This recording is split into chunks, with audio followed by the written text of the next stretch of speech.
दोस्तों, महाराष्ट्र और झारखंड में कौन मारेगा बाजी? क्या उत्तर प्रदेश में समाजवादी पार्टी और कांग्रेस ने मिलकर चल दिया है मास्टर स्ट्रोक? वायनाड से प्रियंका गांधी क्या जीतकर लोकसभा पहुंचेंगी? जिस तरीके से उत्तर प्रदेश के बहराइच में सांप्रदायिक हिंसा हुई, आखिर इसके पीछे का जिम्मेदार कौन है?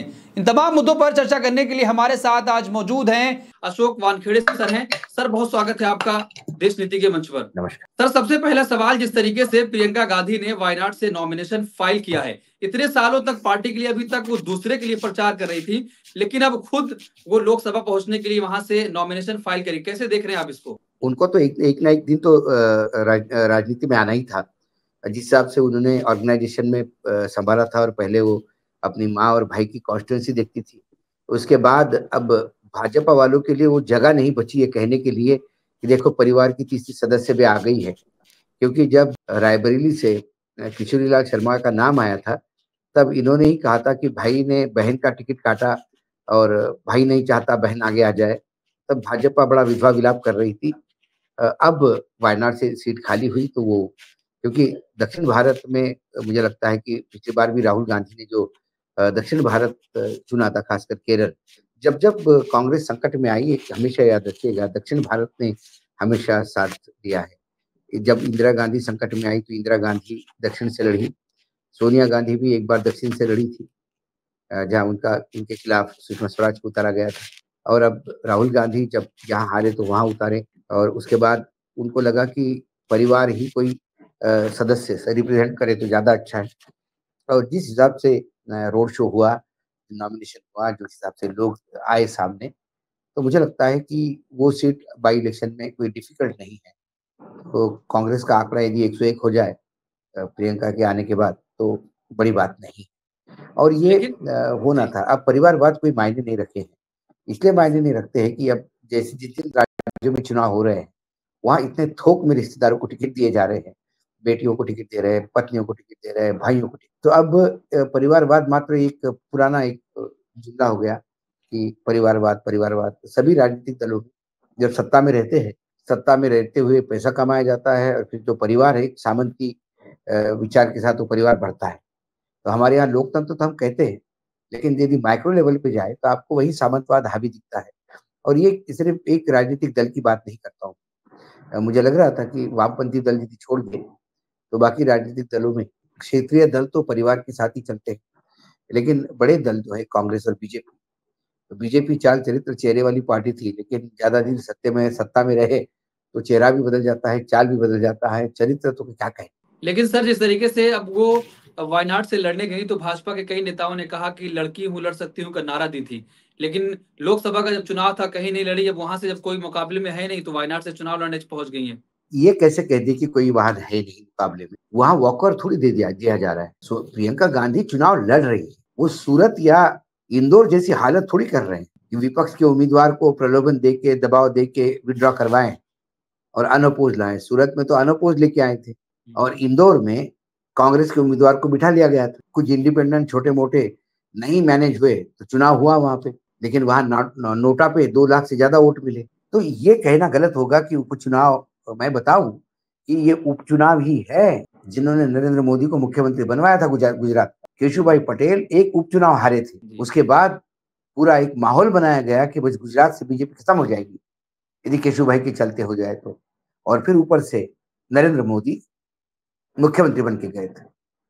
तो उपचुनाव के मायने बहुत, यदि उपचुनाव इतने इजी होते तो फिर 10 उपचुनाव जो यूपी में हो रहे हैं उसके लिए इतनी तैयारी नहीं होती। तो उपचुनाव मायने होते हैं।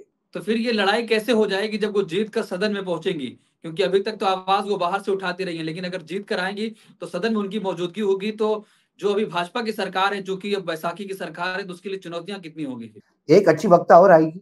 अब प्रियंका गांधी के साथ एक और खासियत यह है कि उनकी हिंदी बहुत अच्छी है और हजर जवाबी है। मुझे याद है जब 2014 में लगातार 185 साल की बुढ़ी कांग्रेस, ये कांग्रेस को बोला गया था, और जब रायबरेली में पूछा गया प्रियंका गांधी से कि मोदी जी कहते हैं कि कांग्रेस तो 185 साल की बुढ़िया है, तो उन्होंने कहा कि मैं बुढ़ी दिखती हूँ क्या? और एक जवाब से वो कैंपेन ठप करवा दिया था।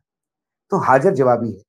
तो पार्लियामेंट में अच्छे वक्ता होने चाहिए। हमारे पार्लियामेंट में वर्तमान में वक्ताओं की कमी है। जो अभ्यास करके बात करें। सर, जिस तरीके से उत्तर प्रदेश में भी उपचुनाव की तारीखों का ऐलान हुआ है, 9 सीटों पर चुनाव हो रहे हैं, लेकिन वहां पर गठबंधन नहीं हो पाया। फिर बाद में ये ऐलान हुआ कि समाजवादी पार्टी के सिंबल पे इंडिया गठबंधन के प्रत्याशी होंगे। तो इसके मायने क्या हैं? क्या पूरी तरीके से गठबंधन जो धर्म है वो निभाने की कोशिश की जा रही है? नहीं, आप उसके मायने अलग नरेशन क्यों करते हैं? क्या समाजवादी पार्टी ने हरियाणा में अपना उम्मीदवार उतारा था? क्या समाजवादी पार्टी ने वहां ट्वीट नहीं किया था अखिलेश यादव जी ने कि सीटें महत्वपूर्ण नहीं होती, जीत महत्वपूर्ण होती है और इंडिया गठबंधन को साथ होना चाहिए? इसके पहले मध्य प्रदेश में जब उन्होंने कुछ सीटें मांगी तो उनकी मांग पूरी नहीं हुई और कमलनाथ ने कहा था कि कौन अखिलेश? उसके बाद कमलनाथ का सुपड़ा साफ हो गया।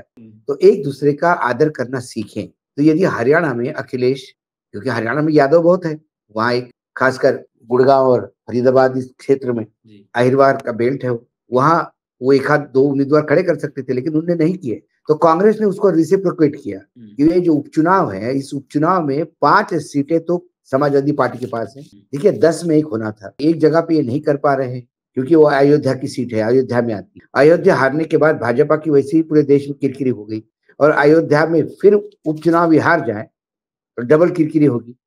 इसलिए एक चुनाव आयोग, क्योंकि इन्हीं के कहने में आता है, तो चुनाव आयोग ने कह दिया कि भाई वहां एक पिटीशन फाइल है।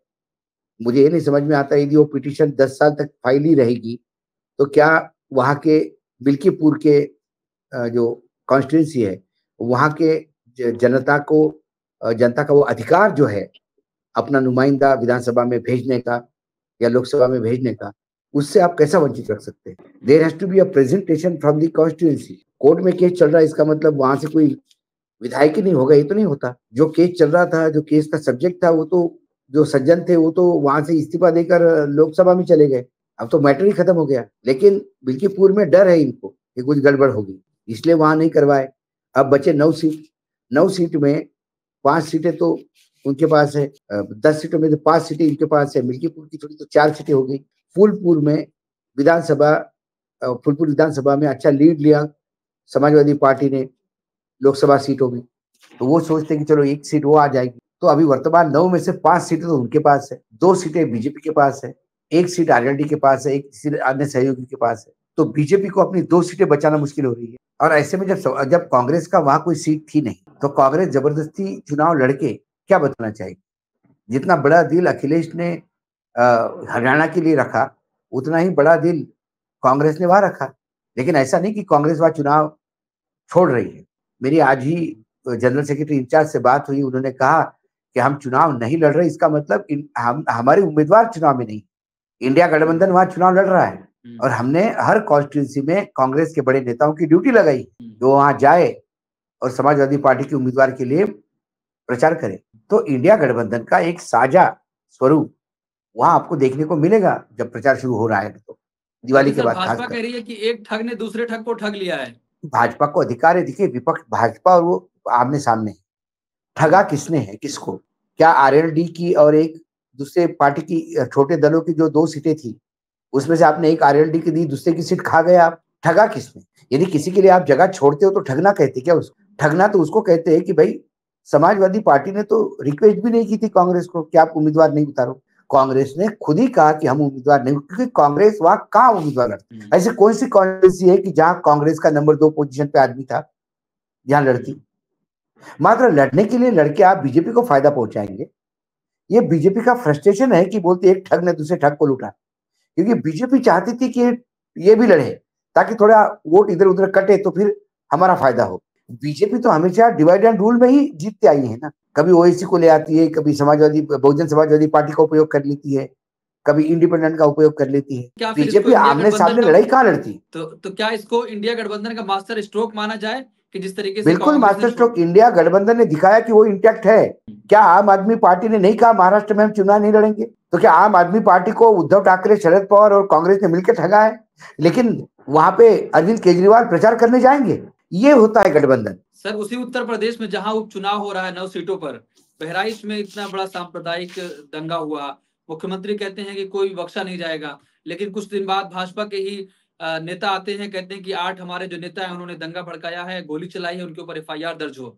देखिए वो जो नेता है, जो विधायक है उनके, वो विधायक वहां के दबंग है। उसके बाद दैनिक भास्कर नाम के अखबार ने एक स्टिंग ऑपरेशन किया और उस स्टिंग ऑपरेशन ने दूध का दूध पानी का पानी सामने कर उस स्टिंग ऑपरेशन ने बताया कि ये दंगा सुनियोजित था। ये दंगाइयों ने वहां पे कहा कि हमने दुकानें लूटी, हमने दुकानों पे आग लगाई, हमको बोला गया था 2 घंटे के लिए पुलिस नहीं आई। पुलिस वाले स्टिंग ऑपरेशन में ये बताते हैं कि हर साल ये सेंसिटिव क्षेत्र है, इसलिए हर साल यहाँ पर अतिरिक्त बल मांगा जाता है और आता है। इस बार अतिरिक्त बल मांगने के बाद भी नहीं आया, तो हम क्या करते? ये सारी बातें क्या है? शायद वो स्टिंग ऑपरेशन हो रहा था, उसमें एक पुलिस वाला ये भी कहता है कि महाराजगंज के चारों पांचों थानों में 151 जैसे छोटी मोटी धाराओं का भी मुकदमा विधायक को पूछे बगैर दर्ज नहीं होता। ये विधायक का कंट्रोल है वहां पे। जब शायद स्टिंग ऑपरेशन से सारी बातें सामने आई, इसकी भनक लगी उनको, तो उन्होंने अपनी एक चमड़ी बचाने के लिए कहा कि मैं एफआईआर करता हूं। और वैसे भी यदि उन्होंने एफआईआर भी की तो वो अमित शाह जी के नजदीक माने जाते हैं, और लखनऊ और दिल्ली के बीच में तो लगातार तलवारें खींची हुई है। तो संदेश खाली जैसा स्थिति हो गई है। संदेश खाली में भी जब बाद में जो वीडियोज आ गए, उन्हें बताया कि कितना झूठ फैलाया गया था। क्या महाराजगंज में झूठ नहीं फैला गया था? क्या गोपाल मिश्रा का जो पोस्टमार्टम रिपोर्ट तमाम चैनल सीना पीट पीट करके पानी पी पी के कोस रहे थे मुसलमानों को कि देखो कैसा विभत्स किया, उसके नाखून खींचे, उसको जला दिया गया, उसको करंट लगाया गया। उसके बाद पुलिस का पोस्टमार्टम रिपोर्ट आया, एक गोली लगी, उसकी डेथ हो गई थी। तो ये मीडिया का उपयोग करना, फर्जी पोस्टमार्टम रिपोर्ट मुहैया करवाना, मीडिया ने बगैर उसके किसी जांच परख के उसके ऊपर पूरे देश में एक पूरा माहौल बनाने का प्रयास करना कि मुसलमान इस देश में कितना दंगाई है और कितना विभत्स काम करता है, जबकि वहां नुकसान सबसे ज्यादा मुसलमान का हुआ। जो हीरो होंडा की जो शोरूम जलाई गई है वो किसी और के नाम की थी, लेकिन किसी का उसमें जो पार्टनर थे वो दूसरा मुस्लिम था, ऐसा कहा जाता है। एक अस्पताल जलाया गया, बताइए दंगाइयों का अस्पताल में, क्योंकि वो किसी मुसलमान का था, तो क्या उस अस्पताल में हिंदुओं का इलाज नहीं हुआ? तो ये प्रीनियोजित था। लेकिन मुख्यमंत्री तो कह रहे हैं कि सब पर कार्रवाई होगी। कार्यवाही तो होगी, तो ये हमेशा ही बोला जाता है। मुख्यमंत्री का वक्तव्य वैसे ही है जैसा हिंदी फिल्मों में सब कुछ ठोक पीटने के बाद पुलिस आ जाती है, हीरो विलन को मार देता है, अपने बहन को छुड़ा लेता है, सब कुछ होता है, बाद में पुलिस आ जाती है और फिर अरेस्ट करती है। वैसा वक्तव्य है, सब कुछ दंगे हो जाते हैं, सब कुछ इनका इंटेलिजेंस फेलियर था, इनको पता नहीं था, और सब कुछ होने के बाद बोलते कार्यवाही की जाएगी, कार्यवाही की जाएगी। ये तो शब्द एक स्टॉक रिप्लाई है। अभी तक कितनी जगह कार्यवाही हुई है, कुछ इसका लेखा जोखा बता पाएंगे मुख्यमंत्री जो कहते हैं कार्यवाही हुई है? और कार्यवाही हुई होगी तो उन निरपराध लोगों पे होगी। बुलडोजर चलेंगे, घर गिराए जाएंगे। बुलडोजर का नोटिस भी मिला, लेकिन सुप्रीम कोर्ट ने रोक लगाई है उस पर। तो कुल मिलाकर कई जगह पे ये कितना मतलब इस देश का एक माहौल है। इस देश में हिंदू मुसलमान एक रहता है। यहाँ एक गंगा जमुना संस्कृति का एक बेहतरीन मिसाल है भारत, लेकिन उस पूरे ताने बाने को नष्ट करने में लगे हैं आप, क्योंकि आपको चुनाव जीतने हैं। सारा फोकस चुनाव जीतने में है कि इन किन प्रकरण हमें सत्ता चाहिए, और चुनाव जीतने के लिए चाहे समाज में झगड़े करना हो, चाहे दंगे फैलाना हो, ये सारी बातें लगातार हो रही है। लेकिन सर, जब इतनी सारी चीजें हो जाती हैं, इतना बड़ा दंगा हो जाता है, लोग कोर्ट की तरफ नजर दौड़ाते हैं, हाई कोर्ट भी कुछ नहीं बोलता है, सुप्रीम कोर्ट में बैठे जज भी कुछ नहीं बोलते हैं, तो फिर कहीं ना कहीं सवाल होता है कि आखिर जज भी कुछ नहीं कर पा रहे हैं देश में। नहीं, सवाल तो उठते हैं, कई सवाल उठते हैं। अब तो सर्वोच्च न्यायालय पे भी सवाल उठने लगे। हालांकि बुलडोजर पे कार्यवाही रोकी है उन्होंने। जस्टिस भूषण गवई के बेंच ने बाकायदा कहा है कि भाई हम बुलडोजर चलाने के लिए उन्होंने पिछली बार भी कहा था कि फिर उत्तर प्रदेश सरकार अपनी जिम्मेदारी पे बुलडोजर चलाए, हम एक्शन लेंगे तो फिर वो साइन करना होगा। लेकिन सर, अभी जो चीफ जस्टिस ऑफ इंडिया हैं, उनके बयानों की वजह से अब उनकी भी आलोचना होनी शुरू हो गई है। जिस तरीके से उन्होंने कहा कि जब राम जन्मभूमि और बाबरी मस्जिद विवाद का फैसला आ रहा था, मैं भगवान के सामने प्रार्थना के लिए बैठा हुआ था, ये फैसला ऊपर से आया हुआ फैसला है। आप कैसे देख रहे हैं? लोग कह रहे हैं कि आपको संविधान की रक्षा के लिए बिठाया गया था, संविधान के मुताबिक फैसला करने के लिए आप भगवान से पूछ रहे थे। मुझे लगता है सारे मंदिरों को अब न्यायालय बोल घोषित कर देना चाहिए, पुजारियों को ही फैसला करने देना चाहिए, भगवान को कुछ हम उसी मेडिवल पीरियड में जा रहे हैं, हम उसी रेनेसां के पहले की स्थिति में हम समाज को लेके जा रहे हैं, ऐसा मुझे लगता है। रेनेसां के पहले यही था, भगवान सब कुछ था। आदमी मर भी जाता था तो पंडित से सर्टिफिकेट लेके जाता था कि इतना अच्छा काम कर दिया है, मंदिर को जमीन दान कर दो ताकि आपको मोक्ष मिले, स्वर्ग मिले। बाद में किसी ने कहा कि ये सब बकवास है, जो कुछ भी है इंसान सर्वोपरि है, इंसानियत सबसे फोकस में रखो। और उसके बाद फिर एक क्रांति हुई और फिर इतनी सारी औद्योगिक रिवॉल्यूशन हुए, स्टीम इंजन आया, बहुत सारी हुई, ये बहुत बड़ा इतिहास है उसका। तो ये शायद हमको रेनेसां पीरियड के पहले पहुंचाना चाहते कि जो जज हिंदू हैं वो पूजा करे, जो मुस्लिम है वो न्याय निर्णय का नमाज पढ़े। हमने जैसा अलग अलग प्रकार के नमाज होते हैं, कोई चुनाव एक निर्णय का नमाज होगा। मुस्लिम जज निर्णय पढ़ने नमाज पढ़ने जाएंगे कि आज मैं निर्णय के लिए नमाज पढ़ रहा हूँ, तो नमाज करते हुए कुछ भगवान ऊपर से दे दे मेरा अल्लाह। तो क्रिश्चियन आदमी कैंडल लेके जाएगा जज चर्च में कि अब इस मुकदमे का निर्णय वहीं से मिलेगा मुझे। सर, एक और मामला हुआ जिस तरीके से अडानी और लगातार प्रधानमंत्री नरेंद्र मोदी के संबंधों पर सवाल खड़ा किया जाता है। सेबी प्रमुख को संसद समिति ने बुलाया था पेश होने के लिए 24 अक्टूबर को, लेकिन वो पेश नहीं हो पाई क्योंकि सत्ता पक्ष के जितने भी सदस्य थे वो साफ तौर पर इनकार कर रहे थे कि उनको यहाँ नहीं आना चाहिए जवाब देने के लिए, क्योंकि कांग्रेस इसमें राजनीति कर रही है। राजनीति क्या कर रही है? यदि उनको लगता है, बीजेपी वालों को, भारतीय जनता पार्टी के नेताओं को यदि लगता है कि उनका अडानी से कोई लेना देना नहीं है और अडानी इस देश का विकास कर रहे हैं, ऐसा उनको लगता है, तो दूध का दूध पानी का पानी, उसमें मैडम को सामने, पूरी मैडम को सामने लाने में क्या प्रॉब्लम था? आप भी उस कमेटी में बैठेंगे, सवाल पूछेंगे, आपके सामने सवाल पूछे जाएंगे। किस बात का डर है कि आपको लगता है कि कुछ चीजें बाहर आ जाएगी? क्या दाल में काला है कि पूरी दाल ही काली है? भाजपा के सदस्यों का रवैया बताता है कि मामले में गड़बड़ है, इसीलिए सामना करने में डरते हैं। जो पाक साफ है उसमें क्या डर किस बात का? तो इसलिए बचाया जा रहा है। तो मतलब कहीं ना कहीं भाजपा उन सारी चीजों को जो हिंडनबर्ग ने रिपोर्ट किया था और फिर खुलासा हुआ था, यकीनन यकीनन यकीनन हिंडनबर्ग शॉर्ट सेलर है करके उसकी रिपोर्ट को खारिज नहीं किया जा सकता। हिंडनबर्ग ने जो चीजें कही उसके तथ्य जांचना बहुत जरूरी है। आप ये नहीं बोल सकते कि वो ओवरसीज के मामले और हमारे हाथ में नहीं है। लेकिन सरकार ने तो क्लीन चिट दे दी सेबी प्रमुख को कि ऐसा कुछ भी नहीं हुआ है। सरकार ने क्लीन चिट दी? किस बात पे क्लीन चिट दी? किसने कही? सरकार खुद ही इंक्वायरी करती है, खुद को क्लीन चिट देती है। किसकी इंक्वायरी हुई? कौन सा एक रिटायर्ड जज था सुप्रीम कोर्ट का जिसके तहत इंक्वायरी हुई? क्या पब्लिक से कुछ मांगे गए थे क्या चीजें? वो जो इंक्वायरी रिपोर्ट है वो सामने आ जाए, टेबल हो, देश के सामने आ जाए, इन सवालों का ये जवाब दिया गया, इसलिए हमने क्लीन चिट दी। सर, जिस तरीके से महाराष्ट्र में चुनाव है, बेहद ही करीब है, तमाम पार्टियों में सीटों का बंटवारा हो रहा है, महायुति में अभी भी 106 सीटों पर पूरी तरीके से पेच फंसा हुआ है। कैसे देख रहे हैं जिस तरीके से अजीत पवार लगातार दबाव बना रहे हैं? कल गृह मंत्री अमित शाह के घर पर बैठा कोई, लेकिन बेनतीजा रही। देखिए, सवाल तो वजूद का है। अजीत पवार और एकनाथ शिंदे दोनों के राजनीतिक भविष्य के वजूद का सवाल है। ये चुनाव मात्र कोई चुनाव नहीं को हार गए तो अगले बार देख लेंगे। इस चुनाव में यदि बुरी तरह से हारते हैं तो अजीत पवार को राजनीतिक संन्यास लेना होगा। वही हालत एकनाथ शिंदे की होगी। तो ये वजूद की लड़ाई है। तो फिर अपने वजूद बचाने के लिए तो फिर कोई किसी की नहीं सुनेगा। भाजपा को लगा कि इनका हम उपयोग कर लेंगे, लेकिन कुछ जगह पे एकनाथ शिंदे खासकर, क्योंकि लोकसभा चुनाव में एकनाथ शिंदे का स्ट्राइक रेट भाजपा और अजीत पवार से बहुत अच्छा रहा। बीजेपी मात्र 9 सीटें, 23 सीटें लड़के मात्र 9 सीटें जीत पाई। उन्हें 15 सीटों में 7 सीटें जीती। अजीत पवार ने 4 में से 1 जीती।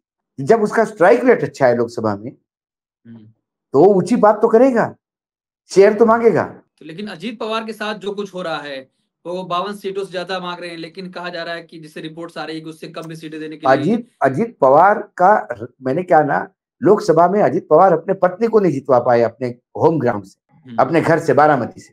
और बारामती लोकसभा में बारामती विधानसभा भी आती, वो बारामती विधानसभा में भी सुनेत्रा पवार जी हार गई। अजीत पवार के ही भविष्य पे चुनाव जीतने पे प्रश्न चिन्ह लगे हैं। उनके आगे उन्हीं के भतीजे योगेंद्र पवार खड़े हुए हैं। लेकिन सर, जिस तरीके से भाजपा ये दबाव डाल रही थी कि नवाब मलिक की किसी फैमिली को टिकट ना दिया जाए, फिर बाबा सिद्दीकी की फैमिली को टिकट ना मिले, लेकिन आज नहीं, आप दूसरे दलों को कैसा कह सकते हैं भाई? आप कैसा कह सकते हैं कि उसको नवाब सिद्दीकी के परिवार को टिकट नहीं दिया जाए? आपने बृजभूषण शरण के बेटे को दिया था ना टिकट। आप करो तो सदाचार, दूसरा करो तो व्यभिचार, ऐसा कैसे चलेगा? जो सीट अजीत पवार के कोटे में, वो अजीत पवार तय करेंगे किसको देना है, क्योंकि उनको सीट जितवानी है। तो इंडिया गठबंधन को कहाँ देख रहे हैं सर आप महाराष्ट्र चुनाव में? वर्तमान में तो महाविकास आघाड़ी और महायुति ऐसे 2 गठबंधन लड़ रहे हैं, जिसको हम इंडिया गठबंधन और एनडीए गठबंधन कहते हैं। तो अभी इंडिया गठबंधन का एज अभी दिखाई देता है मुझे चुनाव में, लेकिन मैं सीट वाइज सीट बता पाऊंगा 5 तारीख को जब फाइनल लिस्ट अनाउंस होगी, जब विड्रॉल फॉर्म का डेट खत्म हो जाएगा, उसके बाद फाइनल सूची होगी कि कौन कहां से कैसा लड़ रहा है, उसके बाद तय होगा। लेकिन आरएसएस की इंटरनल रिपोर्ट ने आज बता दिया है कि महायुति की सरकार बनने जा रही है, 160 से तो ज्यादा सीटें आ रही हैं इस गठबंधन की। ऐसी ना आपने देखी ना मैंने देखी, व्हाट्सएप यूनिवर्सिटी की खबरें हम डिस्कस ना करें तो ज्यादा अच्छा है। लेकिन पूरी मीडिया इसी को चला रही है कि आरएसएस की इंटरनल रिपोर्ट मीडिया तो 85 चला रही थी। मीडिया 2 दिन पहले मीडिया ने तो ये भी चलाया था कि उद्धव ठाकरे और उसकी रात को बात हो गई, देवेंद्र फडणवीस की मुलाकात हो गई। गोदी मीडिया तो यही चलाएगा जिससे उद्धव ठाकरे, शरद पवार और कांग्रेस की विश्वसनीयता पे प्रश्न चिन्ह लगे। लेकिन हम तो सोशल मीडिया पे पत्रकारिता को जिंदा रखे रहे हैं, तो कम से कम हमें तो उतनी जिम्मेदारी से बात करनी होगी कि व्हाट्सएप पे खबरों को डिस्कस नहीं करें तो ज्यादा अच्छा है। तो सर अगर झारखंड में भी चुनाव है, कहा जा रहा है कि वहां पर जिस तरीके से मुख्यमंत्री थे हेमंत सोरेन, उन्होंने काम नहीं किया है, तो क्या ऐसा लग रहा है कि वहां पर इंडिया गठबंधन आपको कमजोर होता हुआ दिखाई दे रहा है? वहां पे भाजपा को एज था एनडीए, लेकिन हेमंत बिस्व शर्मा के आने से मामला बहुत बिगड़ गया, क्योंकि हेमंत ने सीधा दिल्ली से बात करके अपने बलबूते अपने हिसाब से सारी चीजें तय की। लोकल राज्य का जो राज्य की भाजपा की इकाई है वो अपने आप को अलग थलग पाती है। उसके बाद जो लोग आयाराम गैराम जो बाहर से लिए गए लोग हैं, उनका वजूद साबित नहीं हो रहा। चंपाई सोरेन जैसे नेता भी अपनी सीट निकालने में मुश्किल बताई जा रहे हैं। दूसरी ओर हेमंत सोरेन जब जमानत मिल गई उनको, तो उस जमानत के निर्णय में कोर्ट ने ये कहा कि जिस 8 एकड़ जमीन की बात करते हैं उसका तो कोई लेना देना ही नहीं है इससे, इसका केस ही क्यों बना। उससे एक इम्पैक्ट हो गया कि एक आदिवासी नेता मुख्यमंत्री बनता है तो बीजेपी को सहन नहीं होता। उसे एक झूठे प्रकरण में अपनी जेल में डाला। हेमंत सोरेन की पत्नी कल्पना सोरेन वो स्टार प्रचारक बन के उभरी। तो यदि कांग्रेस ने ठीक ठाक उम्मीदवार बेचे नहीं कांग्रेस ने और ठीक उम्मीदवार दिए, तो वहां हेमंत सोरेन फिर से मुख्यमंत्री बनने में ज्यादा अड़चन नहीं है। भाजपा में विद्रोह बहुत है, जैसा हिमाचल में देखने को मिला था।